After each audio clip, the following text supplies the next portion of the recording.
Go to overcomecompulsivehoarding.co.uk/online therapy to get 20% off your first month of cognitive behavioural therapy, with weekly sessions online with a therapist, in addition to worksheets, a journal, meditation and yoga videos, and unlimited messaging. There's strong evidence that CBT can help people who hoard, and accessing therapy online can be affordable and accessible.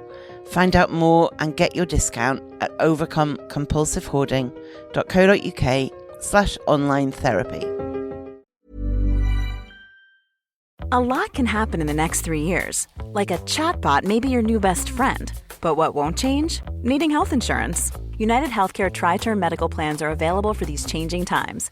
Underwritten by Golden Rule Insurance Company, they offer budget-friendly, flexible coverage for people who are in between jobs or missed open enrollment. The plans last nearly 3 years in some states, with access to a nationwide network of doctors and hospitals. So for whatever tomorrow brings, United Healthcare Tri-Term Medical Plans may be for you. Learn more at uh1.com. Hey, I'm Ryan Reynolds. Recently, I asked Mint Mobile's legal team if big wireless companies are allowed to raise prices due to inflation. They said yes. And then when I asked if raising prices technically violates those onerous 2-year contracts, they said, "What the f*** are you talking about, you insane Hollywood ass?" So to recap, we're cutting the price of Mint Unlimited from $30 a month to just $15 a month. Give it a try at mintmobile.com/switch. $45 up front for 3 months plus taxes and fees. Promo rate for new customers for limited time. Unlimited more than 40 gigabytes per month. Slows full terms at mintmobile.com. Burrow sofas are built for the way you live. With thousands of possible configurations. Their 5-seating collections fit any decor. From classic mid-century style to sleek contemporary design. Burrow sofas are made to last and grow with you. You can add seats whenever and easily assemble your updated sofa with no tools needed. And free shipping always? That's just the cherry on top. Right now, save up to 50% during Burrow's spring sale at burrow.com/ACAST. burrow.com/ACAST.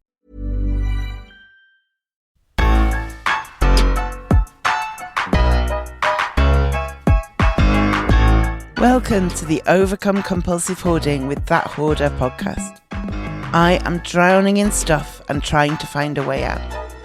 Listen as I explore the issues and delve deep as somebody profoundly affected by hoarding disorder. Find out more, including links to subscribe to the podcast and all of my social media at overcomecompulsivehoarding.co.uk. Finally, I am not a doctor. I am just a hoarder doing her best. So do seek professional support if and when you need it. Hey, how are you? I am sorry for the lack of a brand new episode this week. I have had some difficult news in my personal life and haven't really been able to get myself together to create a episode for you this week. But this old one is great. It's really worth a re-listen and I hope you enjoy it. And I have already recorded next week's episode with Jan. So assuming I can get that edited and transcribed, we should be back to brand new content next week. Okay, thanks. Welcome to the Overcome Compulsive Hoarding with That Hoarder podcast. I am drowning in stuff and trying to find a way out. Listen as I explore the issues and delve deep as somebody profoundly affected by hoarding disorder. Find out more, including links to subscribe to the podcast and all my social media at overcomecompulsivehoarding.co.uk. Finally, I am not a doctor. I'm just a hoarder doing her best. So do seek professional support if and when you need it. So I am here with Laura Silverstein, who is a couples therapist in Pennsylvania and the author of Love is an Action Verb. She is certified in the Gottman method of couples therapy and works with the Gottmans on their research team. So Laura, how are you? I'm doing very well. Thank you so much for inviting me here. You are very welcome. So you're a couples therapist. How did you get into that? Was that something you always wanted to do? It's an interesting journey. I guess everybody has their journey. And for me, I started off, I pretty much knew that I was here in the world to connect to people. I just like people. My dad was a social worker. My grandmother was a social worker.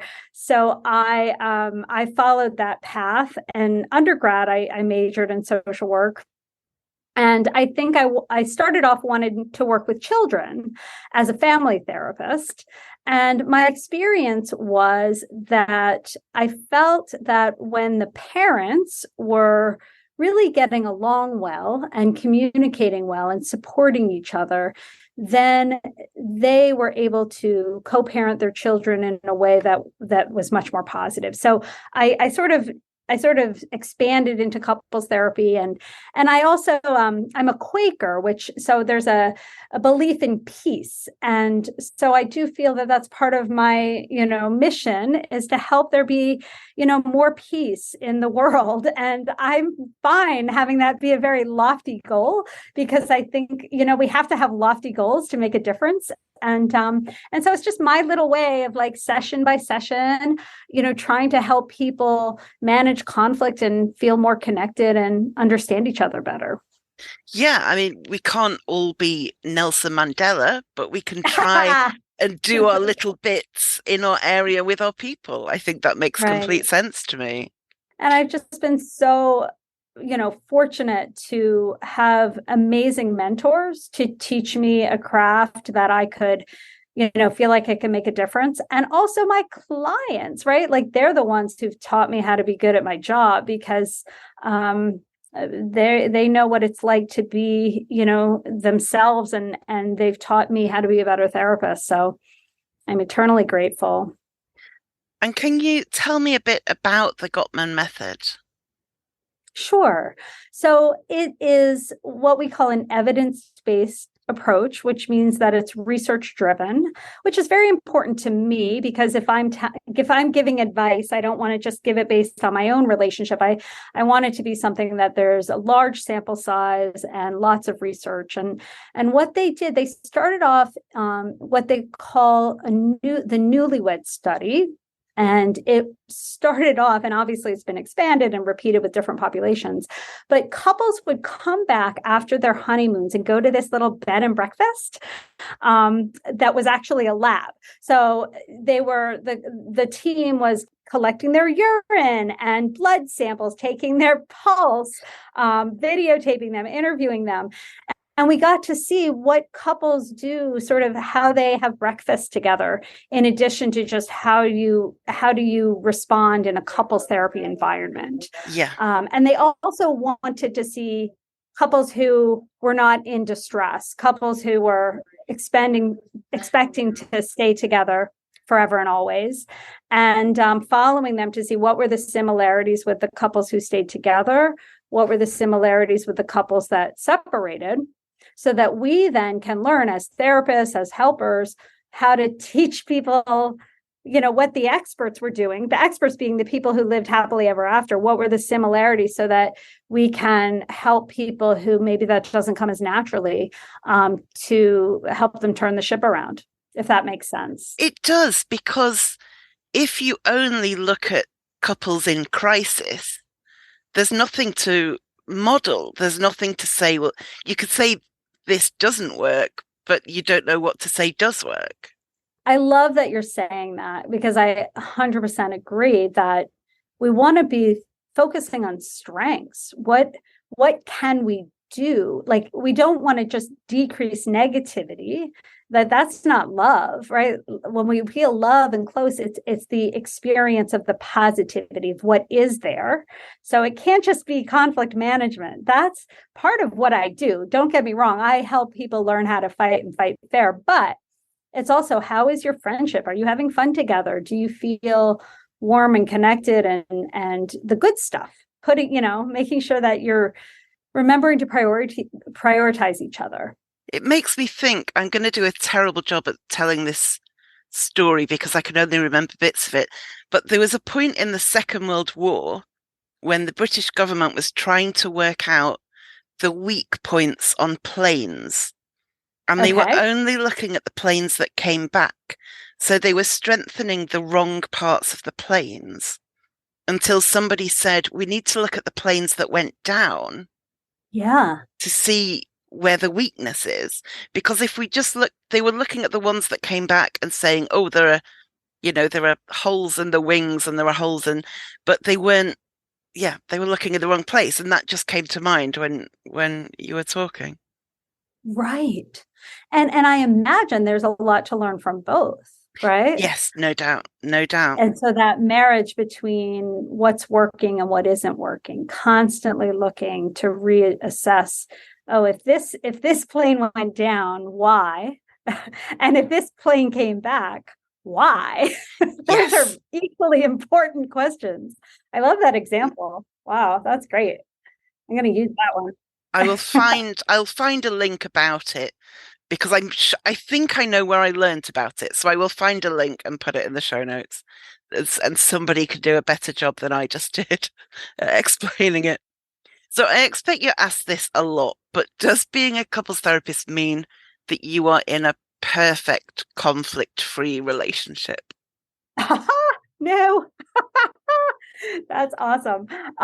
So funny story. I am married to another couples therapist. So, would you like to be a fly on that wall? Here's the thing, right? So I tend to feel things very strongly. I am an emotional person, and I think that's part of why I'm good at my job. So I can attune if somebody's sad, I feel that with them. If they're angry, I don't shy away from the full range of emotions. But what does that also mean? That I feel things pretty intensely. So it's not easy to be in a relationship with me. And I have a lot of lifelong work to do of, it doesn't happen in sessions. When I'm a couples therapist, I'm very much feeling very grounded. But in my personal life, no, like I get angry and I break all the rules that I teach people to do. But what I will say is that we're both committed to the tools that work because we do have them. So I tell my couples, there's little booklets I have. I'm a big handout person because I personally am visual. I'm a visual learner. So I give people a lot of like worksheets to kind of see visual representations of patterns and those kinds of things. And my husband and I have the same worksheets in our bedside table, not because we don't have them memorized, because believe me, we do. We do this. We've both been doing this a long time. We met in graduate school. But when you're upset, that's when you need support to keep you grounded and to follow the rules and to self-correct. And it's mostly about having a repair.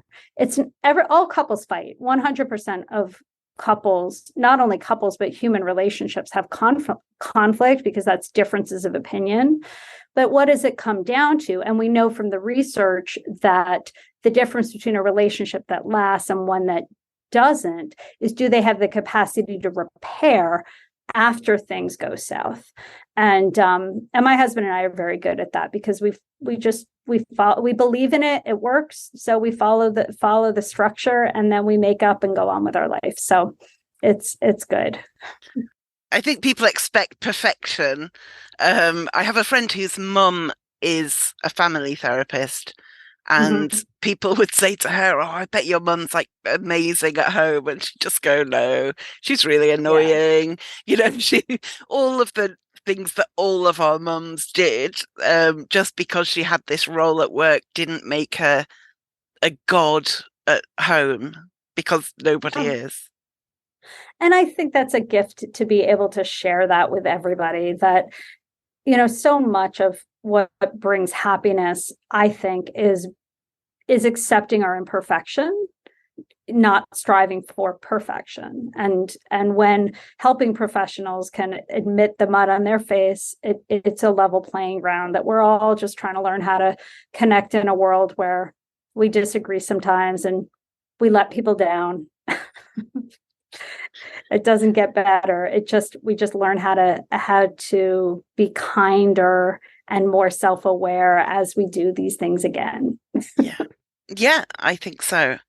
So the reason I invited you to come on the podcast was I thought it would be good to look at the impact of hoarding on couples.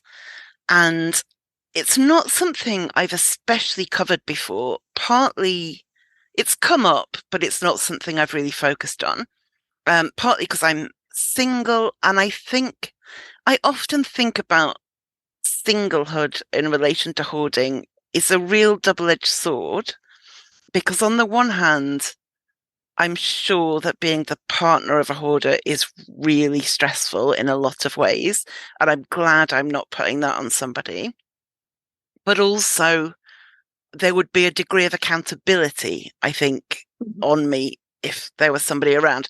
But I've been thinking about it, knowing that we were going to have this conversation. And I think there are two main ways that hoarding can impact couples. One is that one person in the couple hoards, and the other is that both people in a couple hoard. And I've heard of both of those situations many times. And I think both have their own unique challenges, really. So if we look first at couples where one person hoards and the other one doesn't, what kind of tensions and conflicts do you think might arise in that kind of relationship? Yeah, it's a great question. And again, I want to, I think it's so great that you're taking on this topic because I do think that sometimes it's hard for people to talk about. And there's a lot of shame with, you know, somebody who might be in a relationship with somebody who hoards, and shame about what their home might look like, or, how that reflects on them and their children, or having children's friends over, family over. So it is very, very prevalent. And it's something that, as a therapist, I know everybody's secrets and everybody thinks they're alone. And I know that they're not because I hear it. So what's so wonderful about a podcast is that we get to just to have these conversations, and who knows, who's listening that might feel a little bit better. So anyway, I want to thank you again for inviting me. I was so excited when I saw your email. Thank you. Yeah. So yes. So when I think about couples where one person is a hoarder or has trouble letting go of items, and the other person does not, what tends to happen is there's conflicts about the stuff. There's conflicts about getting rid of stuff. And those conversations are not very productive because one partner is saying, I need you to throw away stuff. I need you to, here at in our neck of the woods, we have green drop, where it's so easy. Just put everything in a bag. We write green drop and they come pick it up. And it's like infuriating that it's not so simple, right? Just put it in the bags. Tell me, you don't need all these books. Pick, of these 50 books, just pick 5 that you really love, and the rest, somebody else can read. And what happens is then there's a fight around whether we're going to save this book or that book, or what this book means and what that book means. And what I have found as helpful is to have a deeper conversation.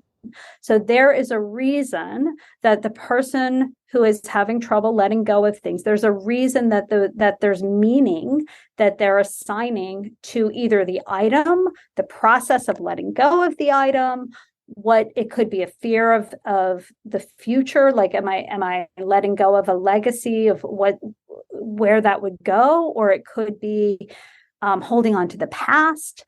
And usually the other partner really needs a lot of help and support in understanding that, because it takes time to really structure a dialogue for the couple where I'm helping them slow down and listen a little bit more deeply to not the items itself, but what are the fears that are associated with these items, or also what are the unfulfilled dreams? What do we hope that we'll get from holding on to these things? Or, what if our grandchildren have these, like that's huge, right? Like, and then oftentimes the partner's sort of like really having to kind of turn their conceptualization on their head of like how they thought of like this is just a bookcase that's got way too many books on it,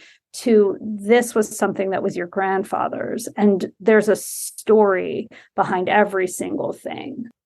So it's not easy once you have that conversation. But then you've got two people who are solving the same problem instead of two people who are fighting about what the problem is. Does that make sense? It makes a lot of sense. It's that whole thing about the stuff being a symptom rather than the core problem. Mm-hmm. But then, of course, if there's enough stuff, it can become its own problem as well. Yeah.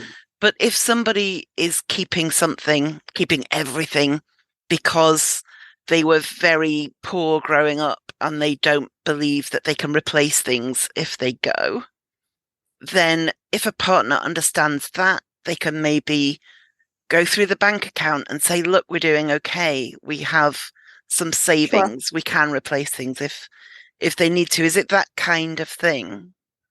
Yes, that's a really good example. And first, before you can go to the bank account, it's really feeling understood about the depth of the pain that was felt, growing up, so that there's compassion in the process of looking at the bank account. And so that can be done in a couple different ways. Like, look at how much money we have. We don't, we're not poor. That can be slammed in somebody's face, where it's like, hey, babe, like, look where we are. Another thing that's very, very common is differences in how people were raised and what their home felt like. And so for some people, if there was chaos, if maybe there was addiction in the house and there were wine bottles all over the place, that clutter then represents a lot for that person who maybe wants to get rid of the clutter. It's not just one person. Everybody has their connection to why do they want a clean, clutter-free house? Why, or the contempt that they might feel when they see all of this stuff and they see it as disgusting and they have judgment. That judgment is probably coming from somewhere. And so that can be really enlightening when both people are listening to each other, that it doesn't make it seem like, oh, just one person is the person with the problem. That's we're going to use hoarder with a capital H as if this is this terrible thing, versus a different coping mechanism for a different way of being raised. That's a really interesting point, because, it's easy to look at that relationship and say all of the problem is with person A. Yeah. And person B not only has their own stuff, as you say, but also has a need to be recognized as sometimes as the one who doesn't have it all together.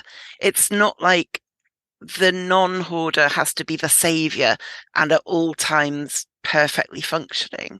Right. I think both sides of a relationship can fall over once in a while. Sure. And there might be feelings that need to be honored that non-hoarding person has around the anger, the shame that they might have of their home, that it's okay for them to be angry at their partner. That's what happens when we're in love. And to have that not come across as like one person is wrong and the other person is right, but also that other person was probably, partner A was angry at partner B when they threw away things without asking their opinion. There's a lot of that happens with couples, right? It's like people, like a transparency issue and a trust issue where people will throw things away without talking it to the partner and feeling very justified in doing so. Understandably, right? I mean, I can always see both sides. Absolutely, yes. Yeah. I look at it, even as the hoarder myself, I look at it and have most sympathy in my head for the non-hoarder in this imaginary relationship that I've got, because that I've got in my head, because I imagine it being very, very difficult for a lot of reasons. But equally, I expect when addressing things, it's important that the person who hoards doesn't feel like they're making all the compromises. Right. Right, because then it doesn't feel balanced. You want it to have a relationship to feel healthy and happy, two people who feel like equals, who are both, imperfect humans. And when both experiences are understood, we're more likely to be able to see it through that lens, that there's not a right or a wrong, but there may be a common goal, right? In terms of like, how do we want our home to be if we are cohabitating, or if we're deciding whether or not we can cohabitate? Do we have a mutual goal here? And then the goal is external. Like I'm a big metaphor person, right? That's why I love your airplane thing. Right. But like, it's like a couple can have a goal to get a soccer ball. Oh, you probably call it football, right? Yep. I'm not, in that world anyway. No, me neither. Right. But so you've got the ball, you want the ball to go through the net. And so you want to both kick the same ball.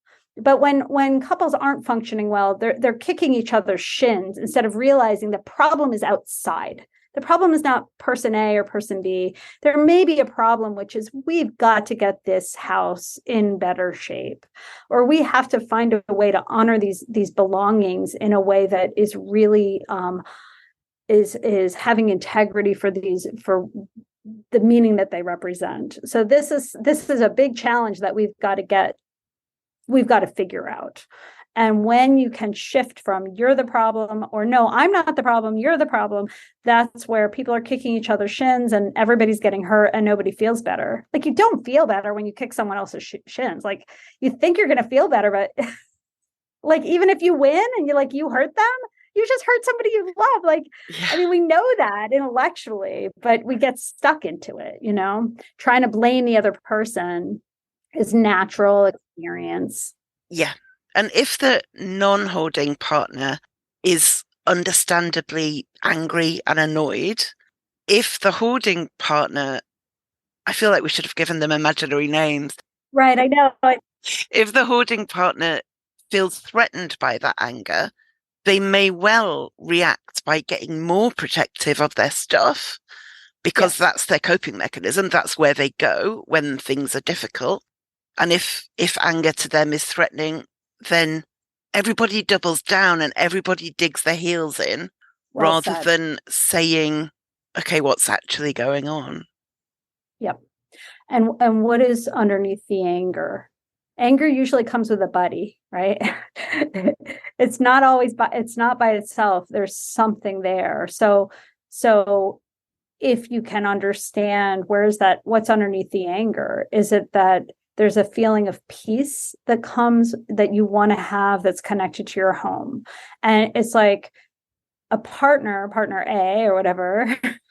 The names of the people in my book are Jamie and Carson, because I like to use gender neutral names so that you can kind of apply whoever. Yep. Yeah. Right. So it's like if Jamie's partner hoards, and Jamie's angry about it, but then Carson understands, well, the reason Jamie's angry is because they want to feel proud of their home. They want to feel comfortable. They want to get up and have a cup of coffee in a place that feels like they want to be. And so then it's like, instead of fighting against the anger, it's like, oh, I want Jamie to have that experience. Like, and then we're more motivated to be generous instead of what you're describing so beautifully. Like, that dance you described is like, to a T, very, very, very common. And the work is like, how do you get out of defensiveness and into generosity? I like that. Do you want to be a de-hoarding darling? You can be now at overcomecompulsivehoarding.co.uk/darling. If you love the podcast and want a bit extra, you can finally sign up to be a Hoarding darling.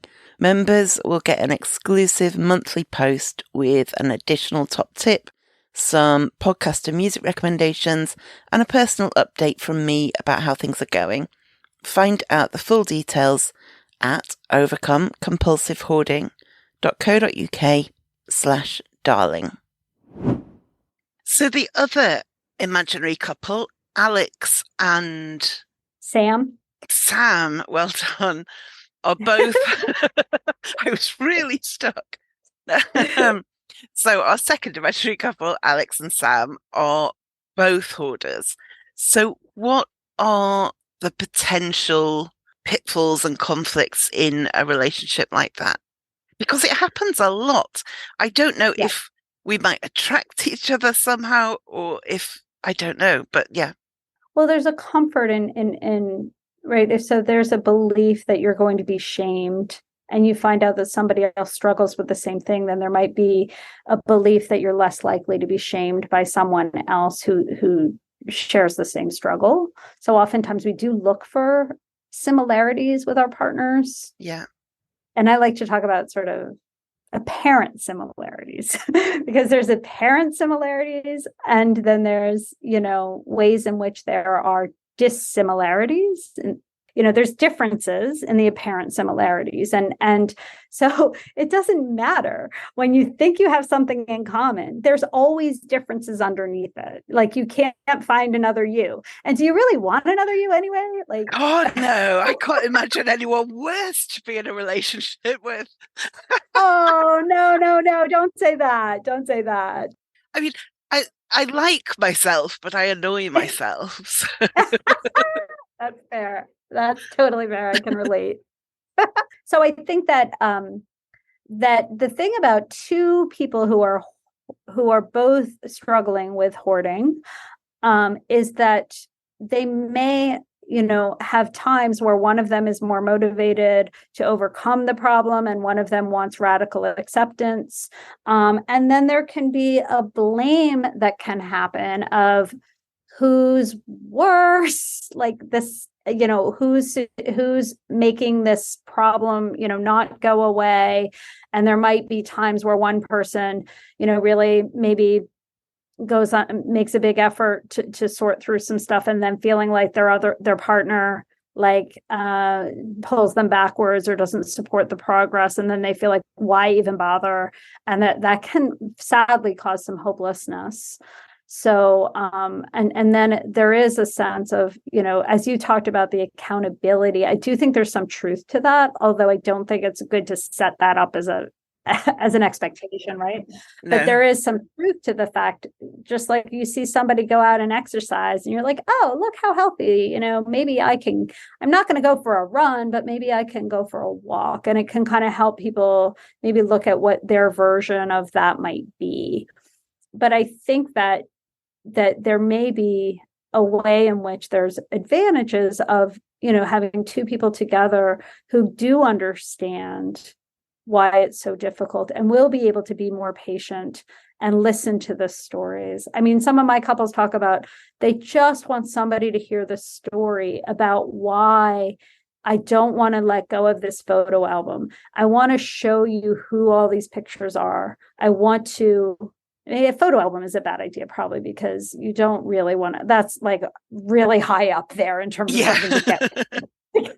But like a lamp, a really ugly lamp, whose lamp was that? And what memories do you have of sitting on the floor playing checkers, with where that lamp was in that room? And I think that sometimes people have a higher tolerance for being able to give somebody something that they really understand from them personally, as opposed to trying to understand, but really not having that intrinsic similarity.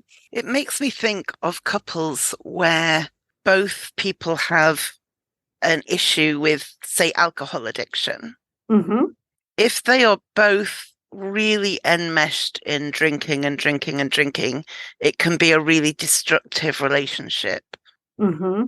But if they are both really working on it, they can be the best support, far Yeah. better support than somebody who doesn't understand at all. Well said. You can call somebody out when you've walked the walk and you really know you've been there and you have more credibility. I think that's true. Yeah, it's easy to just imagine Alex and Sam getting together and it being chaos. They just double their hoards with each other. But yeah, I guess it needn't be, especially if ideally both of them are keen to make things different. Yeah. And supporting each other when they're not different. Like having it be okay if it's too much to make certain changes, that's not dependent on a relationship to work. You say on your website, and this is actually the title of your book as well, Love is an Action Verb. And you say, learn what you can do to feel more connected, communicate more clearly, and have more fun together. And that relates a bit to what we were saying at the beginning. It's important in couples where one or both hoard to not just focus on the difficult, traumatic conflict stuff. Yes. I had a supervisor that used to say, a one-winged bird cannot fly. You have to focus on the positivity just as much as the negativity, or else you will just be in a dive bomb. A dive bomb? Is that, I'm just picturing one bird going downward. Yeah. A downward spiral. And sometimes, if we don't have awareness of all the good stuff that is there, it's a challenge, right? Because finding that positivity, it has to be authentic positivity, or else it will come across as sarcasm or insincerity. So really, truly seeing your partner as lovable and seeing yourself as lovable, probably the harder of the two. Knowing that you're worthy of love, knowing no matter what your shtick is, whether it's hoarding or addiction or, we've all got something. Haven't we just? Do you ever just prescribe fun for a couple? Just say, go and do something really nice this week. I do. Timing is important, right? Because if you come in and you're really in a crisis and you've got a therapist that says, talk about what you appreciate about each other, you would just feel like misunderstood, right? If it's like somebody says, go out and just go on a date. Well, we're going to fight on our date. Like, we don't want to. Last time we went on a date, like one person walked home. So it's got to be the timing has to be right so that both people, before they just prescribe the behavior of doing the fun thing, they are connected with an internal mindset first of, this person is worth having, celebrating and having fun with. And this person is somebody that I look up to and I see as a wonderful person. And so that once that mindset happens, the Gottmans call it positive sentiment override. And then there's this other thing called negative sentiment override. And when we're in the positive perspective, if somebody does something negative, we can kind of think maybe they're just having a bad day, maybe they're sleep deprived, right? And you kind of think of it as neutral. Yeah. Whereas when you're in a negative experience, if somebody does something positive, you assign negative meaning to it. Oh, yes. Like, why'd you have to, like you don't get a star for emptying the dishwasher, right? Like, it's like if one, I always see this on TV. One person comes home with a bunch of flowers and the other one says, what have you done? And I always think, just enjoy the flowers. Yeah. And I would feel the same way. And then in my couples therapy hat, I would say to myself, okay, what's missing there in that relationship, that there's something that there's a negative over, like a filter that a couple is in, that they need a little bit of support kind of figuring out how to remember why they fell in love in the first place, and that would be sort of a symptom. I would kind of see that as a little bit of a red flag of like, oh, wait a second, babe, what's going on with you guys? Like, And indeed, has the partner with the flowers cheated 5 times before and each time come home with flowers afterwards?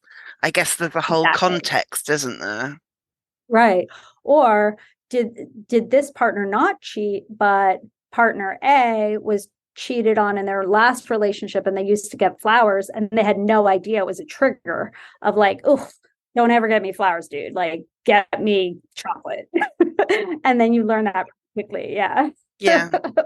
And I think with either of our imaginary couples, even if kind of emotionally things are quite positive, living in hoarded surroundings can inflame tensions in, like, if you can't sleep properly because the bed isn't clear, or if you can't Right. ever sit down and have a meal together because there isn't space, Yes. even if all intentions are good, it adds difficulty to a relationship. Yes. Yes. And it's a very right, like it's important to look at the gravity of the issue as well, and not just sugarcoat and be like, oh, there's a reason why this, but also, right. And that comes back to the action verb part. Like, also, sometimes you got to just roll up your sleeves and do that thing. And once you feel like, okay, we both understand why this is, but we don't want it to be. We're worthy of having a beautiful bed with a nice bedspread that we like feel comfy, cozy. And maybe there's like a pile of stuff over there in the corner, but let's make this bed beautiful. Let's buy some new sheets. Let's, get some fluffy pillows. And I think that's like creating something positive, but also realizing that there's a certain amount of like grit. Like we're going to have to do the difficult thing of hanging in there, and there's going to be sadness or emotional difficulty when we put those things out for the whatever service you're donating it to, that to be expected. It's going to be hard, makes it a little bit easier to kind of manage it. Whereas if you're in a place where somebody's telling you, oh, it's super easy and all you have to do is it's never ever going to work. But if you're like, yeah, this is hard, like you're running a marathon, you're gonna sweat. There's no way that you're going to run a marathon without hurting your legs and getting out of breath. So once you expect it to be hard and honor just how hard that is, then the two people, I think in both couples, both of our imaginary little couples, I think when you know it's hard and you understand why it's hard, then the work is still going to be work. There's no way, like there's no shortcut really. I mean, is that consistent with you? I know it sounds like this is a specialization for you, and I'm wondering if that's consistent with the kind of advice that you might give. Yeah, it's I was thinking of a couple who say they live together. This is our couple where one hoards and the other doesn't. If it gets to a kind of crisis point, and a starting place could be something like, okay, we're going to clear that corner of that room and that's going to be yours. Yeah. And that's your space. And you as the non-hoarder have that. And that's kind of a placeholder. So I've given something and we've worked something out, but it's a placeholder to get us through the immediate crisis from where we have to do the really deep work, I think. Oh, I love that. I love that. And I think when it is in a crisis, that sometimes is a time, if we use the analogy you were using before of an addiction, there might be a time where a partner says, I can't stay here unless you go get the treatment that you need to take care of yourself, because I love you and I see that this is hurting you and it's also hurting me. And I think sometimes that crisis can actually, work as a catalyst to have some positive changes happen.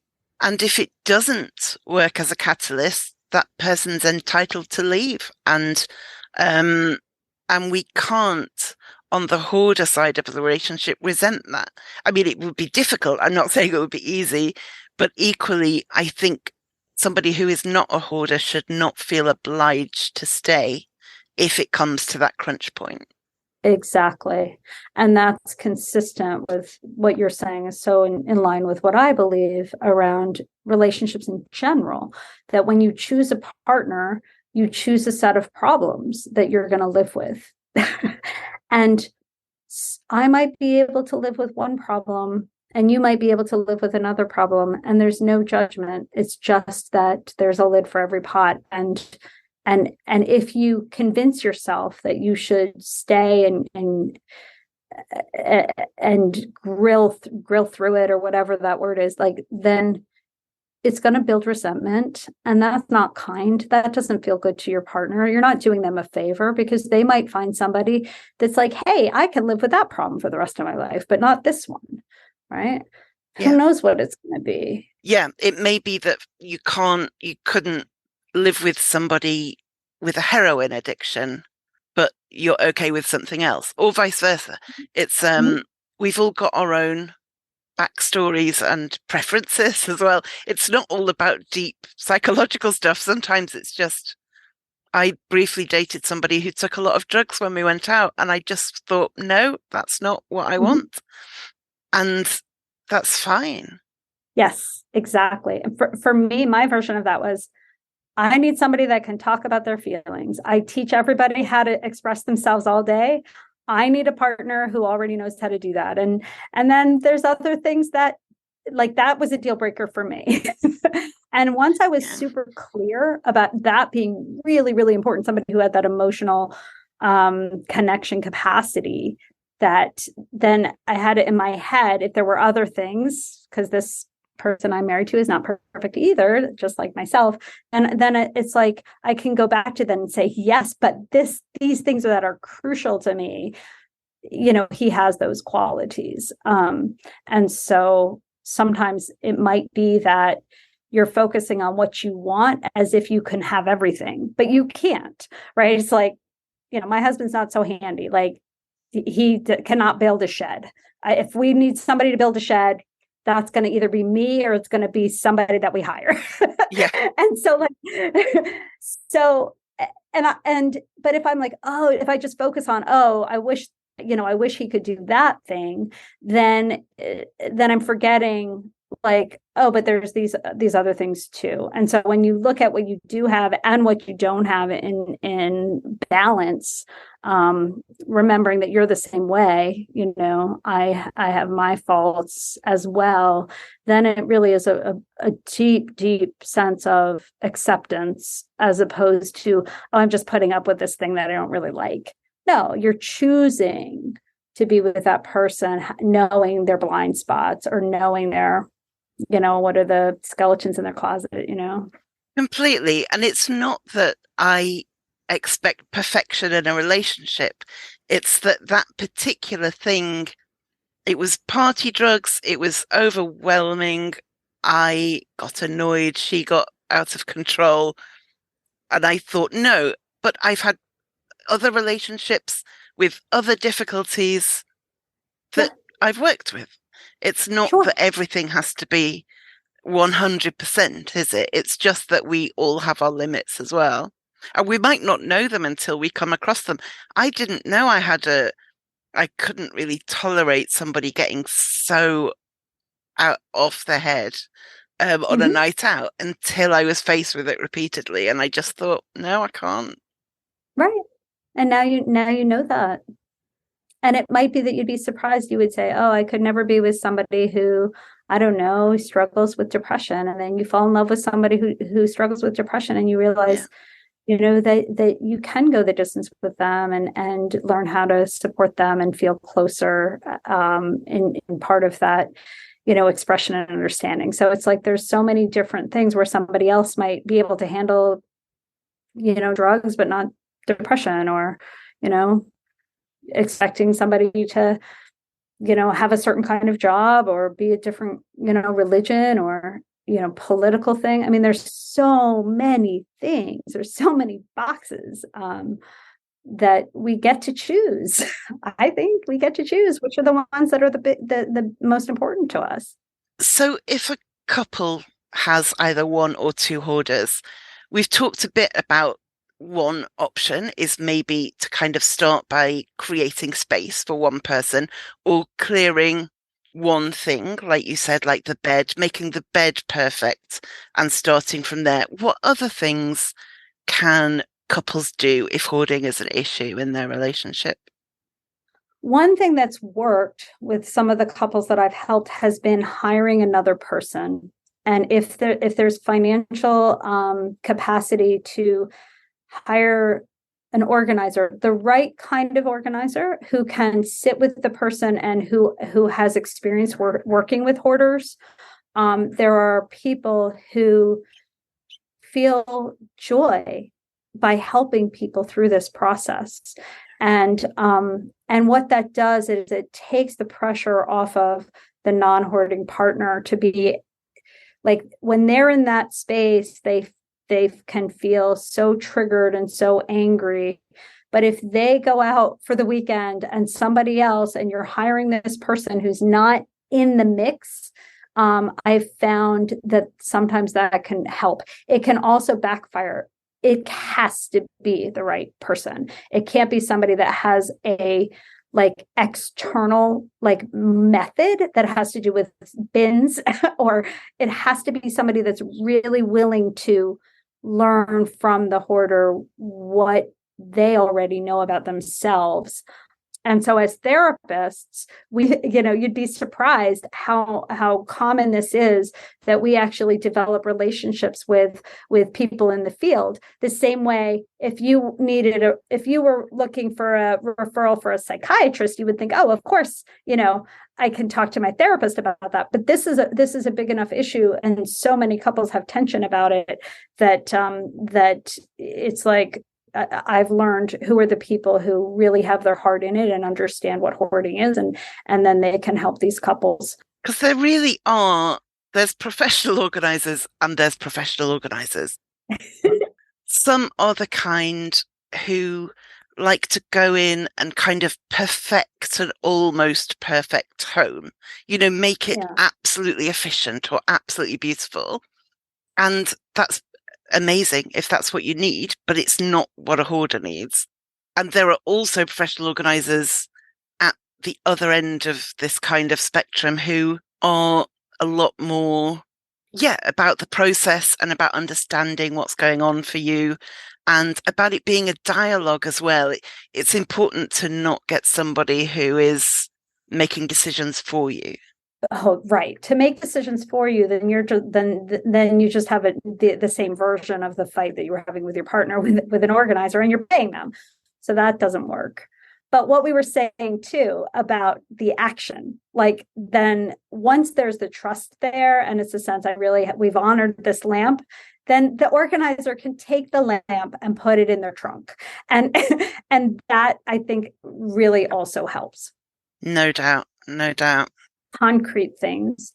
I don't have as much experience where there's two hoarders together. I happen not to have had that on my caseload, but I would imagine that hiring the right organizer could help them as well. I don't know if you have anything maybe to educate me about that. I don't know. I would imagine so, yes. Or it would depend, I think, on whether the two people had kind of independent hoards within the same home, or whether they were very enmeshed and it was the same stuff. Because if they had two quite independent hoards, Alex has 8 billion books and Sam has 8 billion bottles of shampoo, right? Then maybe even two different organizers, one to work with each person, because Alex won't get stressed about the shampoo because that's not her thing. Mm-hmm. And ditto with Sam and the books. But if it's kind of mutual stuff, that is, I would imagine an external person would be really advantageous, but it would be more difficult for that external person because you're kind of negotiating with two people. Mm-hmm. Right. And there's all of that then relationship dynamic that then is happening right in front of this person, because it would probably come out, I would imagine. Yeah, because both partners would be stressed at the prospect. And that's when they would get more protective of their stuff or get more determined to hold on to things because it's difficult. And how do I cope with difficult? Yeah. I have a couple of friends who a couple of years ago, they'd been together for years, and then one of them moved out a couple of years ago because they were having trouble in their relationship. And they wanted to work on it, but they couldn't live together at that point. Mm-hmm. And so one of them moved out and they started having counseling, couples counseling. Mm-hmm. And the therapist said, I don't quite know what to do with you because you've come to me quite early in this process and you're both really loving and respectful towards each other and you're not angry at each other. You're just saying, this is difficult. And they fixed things really quite quickly and they've been back together again for years. And I'm thinking, I love a happy ending. Yeah. I was holding my breath. My breath. Oh no, wait. No, everybody was willing them to because they're gorgeous together. But, it was their life. We can't say, oh, you've got to get back together because you're really cute. That doesn't work. You're cute. Yeah. Yeah. But basically, it looked like going for help early, even if it bewildered the therapist who was used to getting people at the absolute crisis point where it was all screaming and anger. They think that kind of saved them, really. So I'm thinking with any couple, but with hoarding in particular, you don't have to wait for a crisis, do you? Oh, I love that you're saying this. I mean, I just this is my mission. This is my mission to help people ask for help sooner.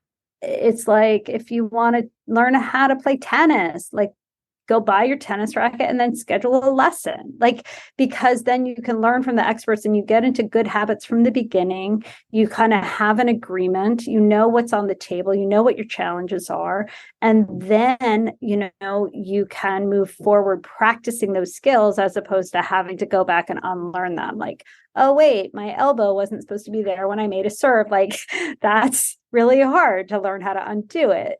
And so I think we're getting closer. I do think that that there's less shame about going to therapy. I think that this mental health crisis has turned people's attention to the benefit of having, a therapist in your life. And I'm so happy that more and more people are coming out earlier and asking for help. With the hoarding situation, I would imagine too, it's like then you have this issue and you still are in a place where maybe you don't have some other life challenges, so you can come up with a mechanism for knowing in advance this is a challenge. The same way maybe a couple who had a different relationship would say, okay, a different religion would need to think, okay, how are we going to approach this? Is this going to work? Let's be proactive about it. I think America is several years ahead of the UK in normalizing therapy. Okay, thanks for letting me know. Yeah, I think we're getting there. I recognize, I see public figures talk about having had therapy now, which even 5 years ago you never saw. But, it's not, just a comedian will say, oh, when I saw my therapist the other day. So it's not even just people who talk about mental health, but it's just becoming more normal and less weird to see a therapist. But I think America is further ahead than we are because we have all this kind of stiff upper lip nonsense that, we're meant to be very controlled and not led by our emotions and all of that. And so maybe that, maybe the entree is more of these other ways of getting information, listening to podcasts, reading books. I'm on TikTok. Unbelievable. Like, like how many people are wanting certain information, and it's a safe way to just get this information on your phone without having to like, ask for help. And it's also accessibility is an issue. Therapy is expensive. And therapy with an expert, right? Like the more training somebody has, the higher those fees are, the harder it is to get an appointment. And so, maybe it's not that everybody has to go to therapy. Maybe it's finding other avenues and creative ways to educate yourself earlier on in the process before you need to spend that kind of money. Yeah, or even just a really good book that you both relate to that helps people work through relationship difficulties. I think TikTok is incredible.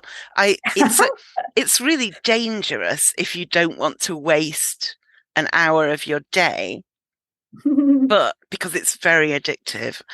But the openness about certain things, the number of people who are, in this country at least, getting ADHD diagnoses because they found out on TikTok about the symptoms, especially for women, because and autism as well, because it can present a bit differently in women and the symptoms in men are more well known. People are going on TikTok and saying, oh, I didn't know that was a symptom. I do that. And then another thing and another thing. And they start to think, and then they do the research and then they go to the doctor. And yeah, it's incredible. Really is. It's there's something very powerful about just how unassuming it is to see just a person in their living room telling you what they know because they've been working with people with ADHD, or they've been, it could be anything. And I have found that people are very, very hungry to learn from, some of the more evidence-based approaches. And what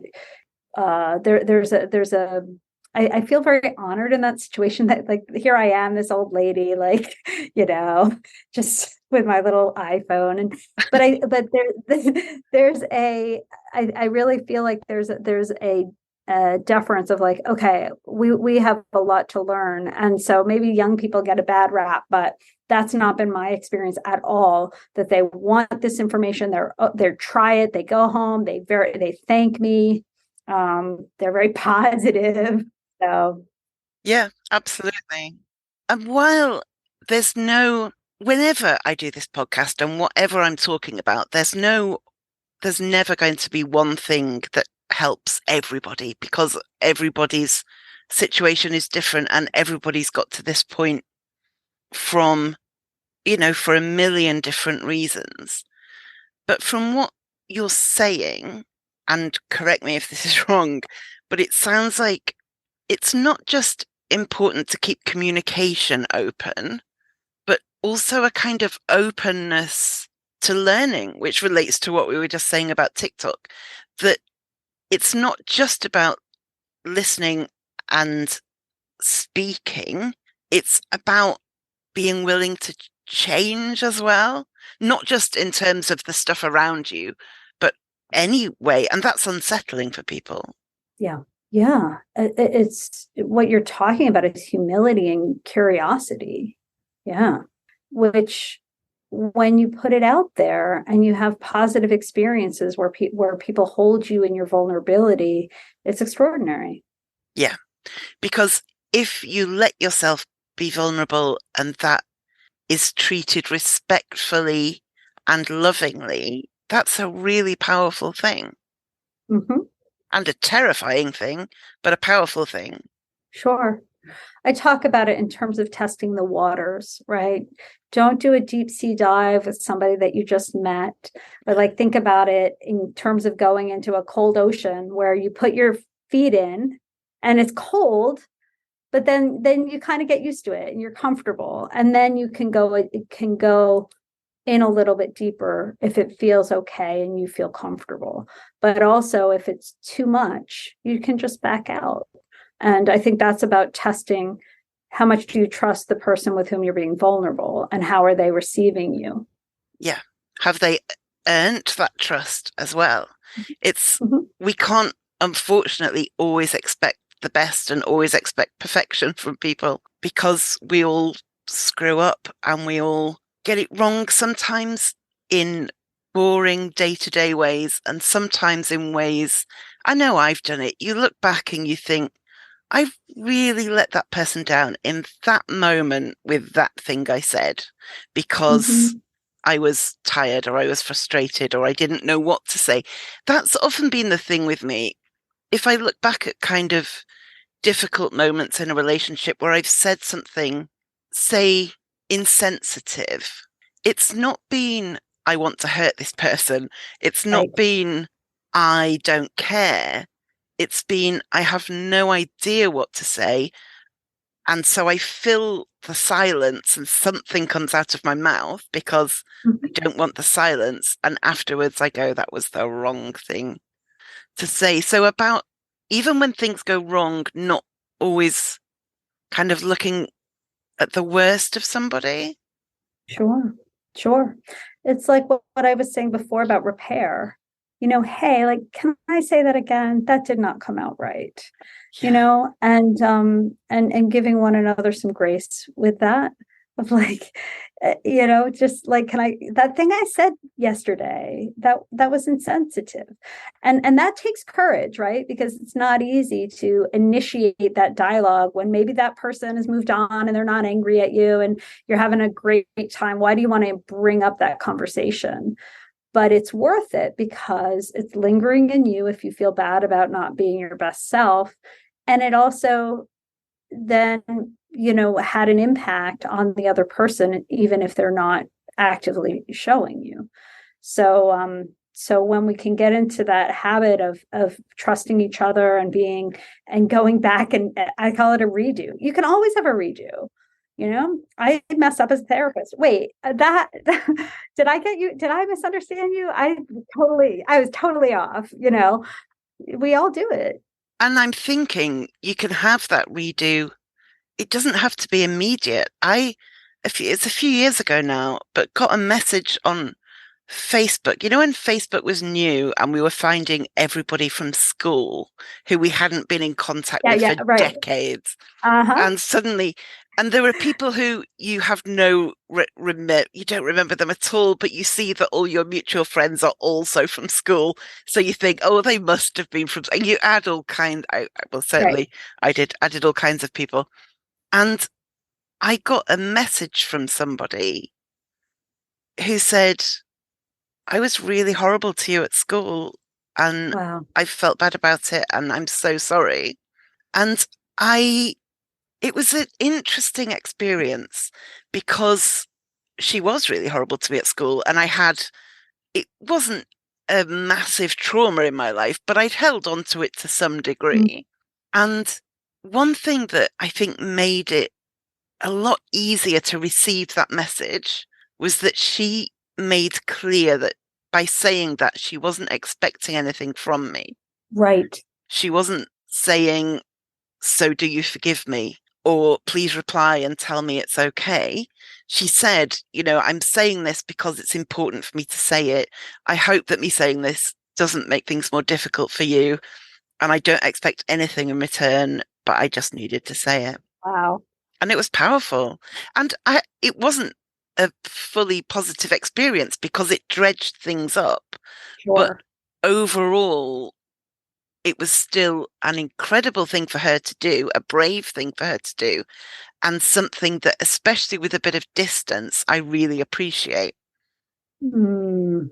And so we can say, do you know, when we first got together or when we first got married, I said something and it's sat with me ever since because it wasn't kind or it wasn't understanding. And I apologized to my mum recently for something I'd done when I was a small child that I'd felt guilty about for 40 years and she didn't even Aw, remember.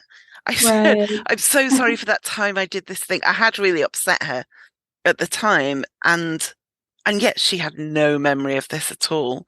But I needed to say it. But if you I'm sorry I'm going on here, but No. if you're the person apologizing or correcting yourself, I think there's two aspects to it. One is doing it is hard.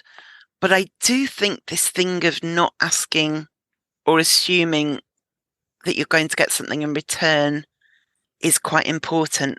Otherwise, you're just putting it on them and they Yep. haven't invited it. Well said. Well said.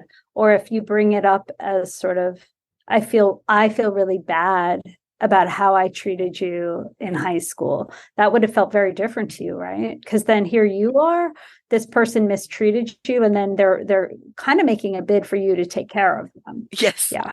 Yes. Or say, oh, it's fine. Don't worry. No. Right. But what a beautiful example of how to do it in a way that really is one-sided, taking accountability and being in integrity with the kind of person you want to be, just because you're in the world, not because you expect something back. Yeah. I'm so glad that she reached out to you, or they reached out to you. Yeah. If you'd asked me to list like the top 20 awful things about being a teenager, she probably wouldn't have made the list. But when it came up, I realized it was still there, even if Sure. it wasn't something I particularly thought about very much. So I think there's a value. But yeah, from that side of things, it makes you vulnerable. If I had apologized to my mum for that thing I did when I was 5, and she had said, yeah, that was really cruel of you, or yeah, that made me feel horrible, I would have heard that, but it would have made it hard as well. Sure. But you need to be prepared for whatever comes back if you're the one trying to make amends. If you're inviting a dialogue, right, then you're inviting a dialogue. And Yeah. that's why it's so brave to be able to hold your own truth and also the other person's truth in the dialogue. So if we have a couple where either one or both hoard, what would you say are some good first steps? Say 3 things that are not universally applicable, but quite often useful in that situation. So I think that number 1 is owning the issue on the front end, like being able to bring something forward as, this is part of who I am, part of what I struggle with, and I just want you to know that I'm aware of it. By bringing it forward like that, you are less likely to have it feel like this other person then thinks that you don't know it's an issue, and that they feel like it's on them to kind of bring it to your attention. And it also shows the other person that you have self-awareness, and that's always a good thing. I think, in my opinion, in my line of Yeah, work. I agree. Yeah. Some might disagree, but that's what I think. So I would say one thing is owning it, and number 2 is being open to hearing how that other person receives the information, right? So being curious, how is that for you? Do you have concerns about it? And having a dialogue, if there's, what does stuff, represent to you, and how would you feel about that?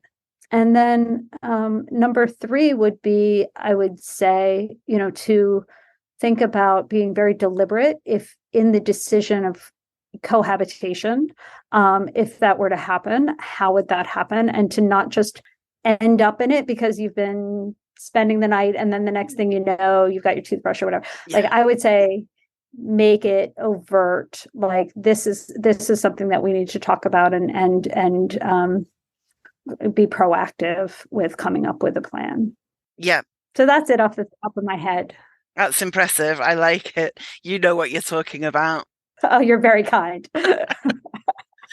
So if people want to find you online, find out what you're up to, where can they do that? So thank you for that invitation. I've got my website is laurasilverstein.co. It's co, not com, so that's not me misspeaking. laurasilverstein.co. And I have a couple exciting things coming up. I have a workbook that's about to be published. My goal is, in the US, Valentine's Day is a big deal. Same here. Yeah. Is it there too? Okay. I have mixed feelings about it, but I do think people have, love on their mind. So my goal is to get it published the beginning of February. And I currently have a book out called Love is an Action Verb. And that is very much of a practical how-to guide of what you can do proactively, or what you might learn in couples therapy that you can do without a couples therapist.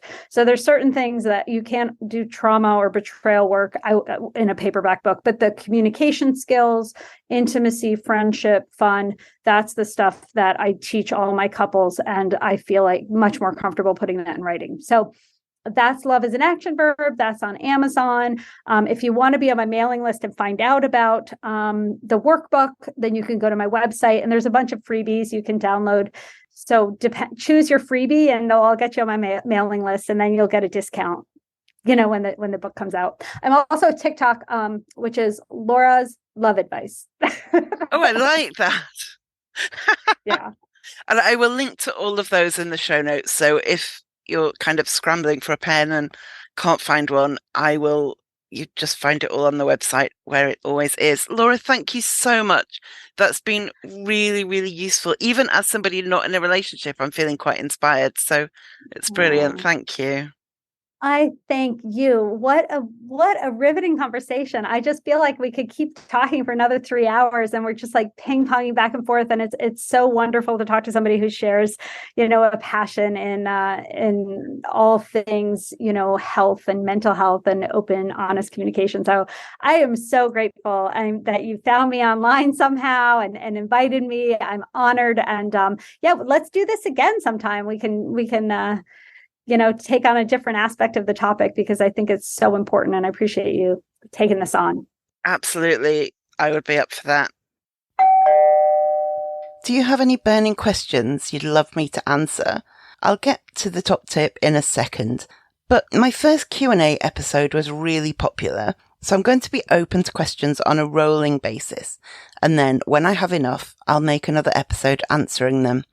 Contact me on Twitter, Facebook, TikTok, Reddit, YouTube, or plain old email. All the links are on my website at overcomecompulsivehoarding.co.uk.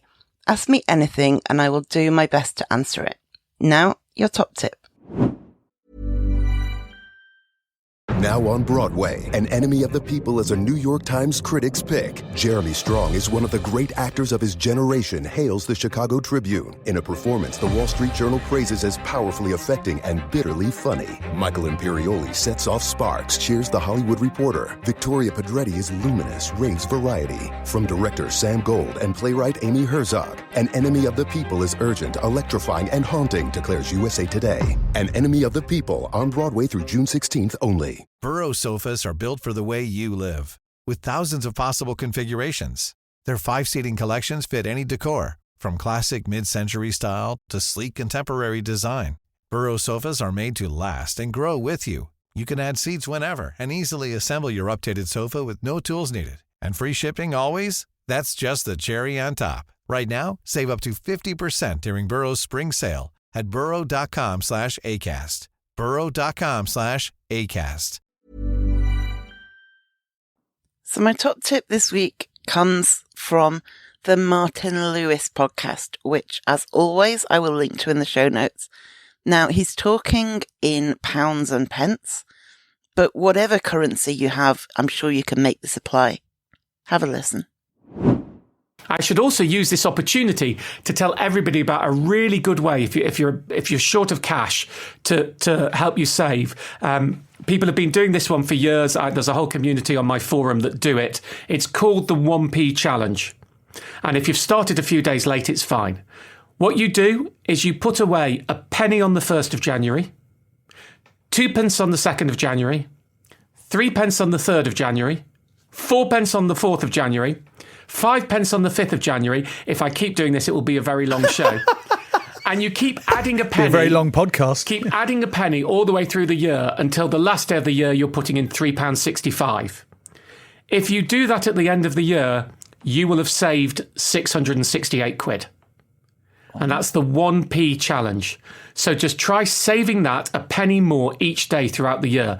And what it means is when you're struggling a bit in January after Christmas, you're not putting so much away and you're putting more away later in the year. Of course, not everybody can do it. Of course, times are tough. Of course, putting any money away is very difficult for people. But if you struggle to make yourself save the small amounts, try that little game. And if you need it in the middle of the year, you need it, so use the money. But if you can possibly avoid it, many people love the 1p challenge. So it may be that you want to save a cent a day rather than a penny a day, or whatever your currency is. But it sounds a bit ridiculous, doesn't it, to start by saving 1p today and 2p tomorrow. But that's a big amount at the end of the year.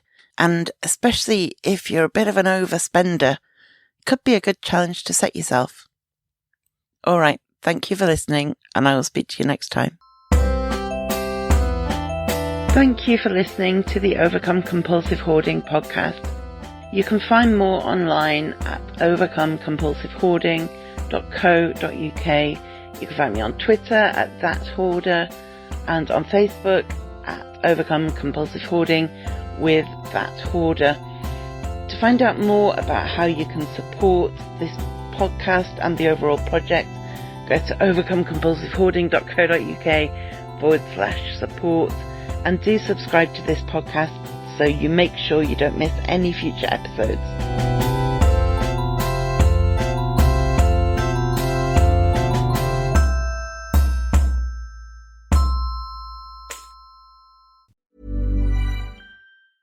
Need new glasses or want a fresh new style? Warby Parker has you covered. Glasses start at just $95, including anti-reflective, scratch-resistant prescription lenses that block 100% of UV rays. Every frame's designed in-house with a huge selection of styles for every face shape. And with Warby Parker's free home try-on program, you can order 5 pairs to try at home for free. Shipping is free both ways, too.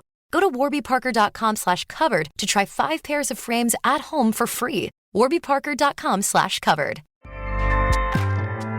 Acast powers the world's best podcasts. Here's a show that we recommend. Hey, I'm Kim Holderness. And I'm Ben Holderness. We host the Holderness Family Podcast every Tuesday. You may know us from the silly videos that we make online. Or a book about marriage called Everybody Fights. Or as winners of season 33 of The Amazing Race. Still can't believe that happened. Listen, we do a lot of stuff, but our podcast is our most favorite thing. Yeah, because every week we get to sit down face to face, talk to each other about marriage, family, mental health, or just anything that we want to know more about. Sometimes we have expert interviews, sometimes it's just us, but our goal is to bring some joy and laughter into your life every week. Our other goal is that maybe you will learn something as well. Right. So search the Holderness Family Podcast and check out our most recent episodes. We have one about staying organized with creators of the Home Edit. And one about being diagnosed with ADHD as an adult. We hope you'll join us. Acast helps creators launch, grow, and monetize their podcasts everywhere. Acast.com.